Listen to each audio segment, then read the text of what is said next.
ایک رات نیویارک شہر پر عجیب سی خاموشی چھائی ہوئی تھی۔ آسمان پر بادل گہرے ہو رہے تھے اور بجلی چمک رہی تھی۔ اسی دوران ڈاکٹر بروس بینر اپنی لیبارٹری میں ایک نئے تجربے پر کام کر رہے تھے۔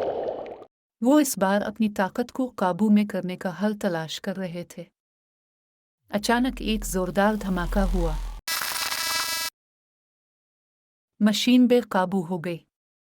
بروس نے گھبرا کر کہا، یہ نہیں ہونا چاہیے تھا۔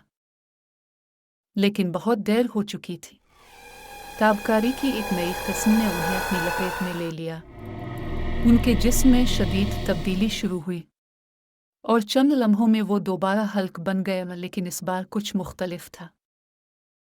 ہلک نے اپنی مٹھی زمین پر ماری، مگر حیرت کی بات یہ تھی کہ اس بار وہ غصے میں نہیں تھے۔ ان کی آنکھوں میں سکون تھا۔ ہلک کنٹرول میں ہے، انہوں نے خود سے کہا۔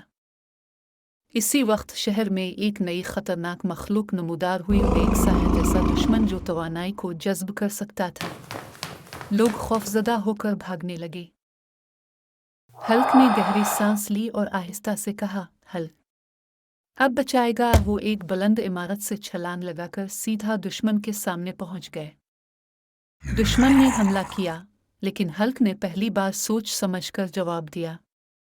انہوں نے طاقت کے ساتھ ساتھ ذہانت کا استعمال کیا۔ انہوں نے دشمن کی توانائی جذب کرنے کی صلاحیت کو سمجھا اور پھر زمین میں ایک گہرا گڑھا بنا کر اسے اس میں قید کر دیا۔